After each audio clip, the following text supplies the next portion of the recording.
Hi friends, तर आज ना हे पहाटेचं दृश्य आहे. आणि काल काय झालं, मी रात्री जरा लवकरच झोपले म्हणजे बाळाला झोपवायला गेले आणि त्याच्याबरोबर मी पण कधी झोपून गेले मलाच कळलं नाही.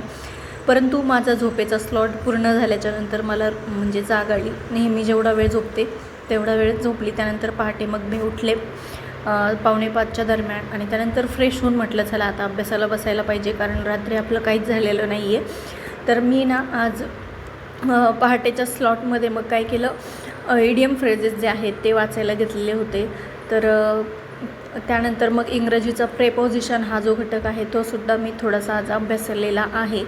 आणि काय होतं आहे ना की लेखा कोशागारचं मी जे टाईम टेबल बनवलेलं आहे माझ्यासाठी आता राहिलेल्या दिवसांसाठीचं, त्याप्रमाणे स्टडी माझा सध्या चालू आहे.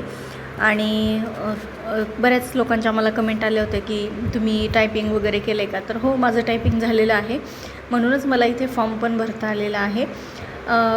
एक कमेंट होती काल की तलाठीचा अभ्यास करण्यासाठी बुक लिस्ट सांगा, तर मी बुकवरचा व्हिडिओ या अगोदरच बनवलेला आहे, तो व्हिडिओ तुम्ही पाहू शकता. तर त्यामध्ये मी फक्त आपलं हे सचिन ढवळे सर जे आहेत त्यांचे 2 पुस्तकं ॲड केलेले आहेत गणित बुद्धिमत्तेचे.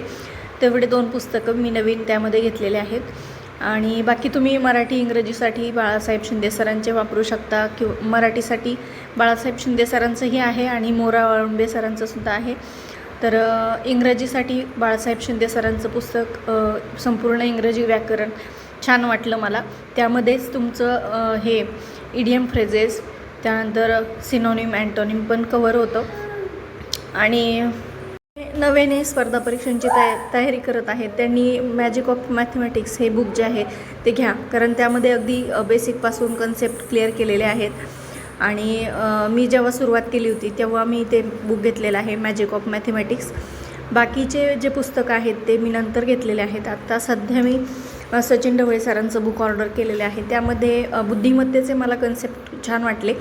गणिताचे एवढे काही कन्सेप्ट, नवीन गणितं जे आता TCS विचारते ते त्यामध्ये त्यांचा समावेश नाही आहे. 2025चं एडिशन आहे, परंतु त्यामध्ये आता नवीन गणितांचा समावेश नाही आहे. त्यामुळे आत्ता जे नवीन गणितं TCS विचारत आहे त्याची तयारी तुम्ही आपल्या चॅनल SPK अकॅडमीवरून करू शकता. त्याचबरोबर आता राहिला विषय GK GSचा, तर GK GSला खूप सगळे ऑप्शन्स आहेत. स्टेट बोर्डाचे तुम्ही पुस्तकं वाचू शकता, त्याचबरोबर तात्यांचा ठोकळा वाचू शकता. आणि चालू घडामोडींसाठी कुठलंही तुम्हाला जे यूट्यूबवरचं एखाद्या चॅनलचं एक्सप्लेनेशन आवडत असेल, त्यांची शिकवण्याची पद्धत आवडत असेल, कंटेंट आवडत असेल, तर त्यांचं तुम्ही एखादं इयरबुक बाय करू शकता किंवा व्हिडिओज वेगवेगळ्या शिक्षकांचे पाहू शकता चालू घडामोडींसाठी आणि त्यातून नोट्स काढू शकता. तर सुरुवातीपासून अभ्यास कसा करायचा नवीन सुरुवात करणाऱ्यांसाठी मी या 2-3 दिवसापूर्वीच व्हिडिओ टाकलेला आहे, तो सुद्धा एकदा पाहून घ्या. तर आजपासून ना काय झालं आहे, माझी मुलगी जी आहे तिचा स्विमिंग क्लास सुरू झालेला आहे आणि त्यामुळे आता इव्हिनिंग टाईमला म्हणजे एक 4 ते 5पर्यंत बाळाची जबाबदारी पूर्ण एकदा माझ्याकडे आलेली आहे. पलीकडे पाठीमागच्या रूममध्ये आहे का, या घेऊन.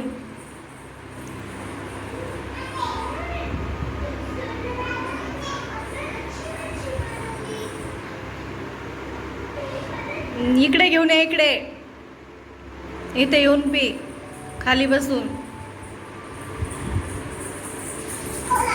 खोला, तुला नाही खोलत, पी बस, खाली बसून पे.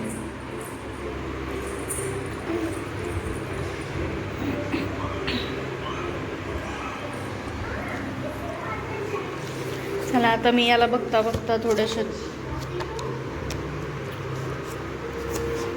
चालू घडामोडीचा अभ्यास करणार आहे.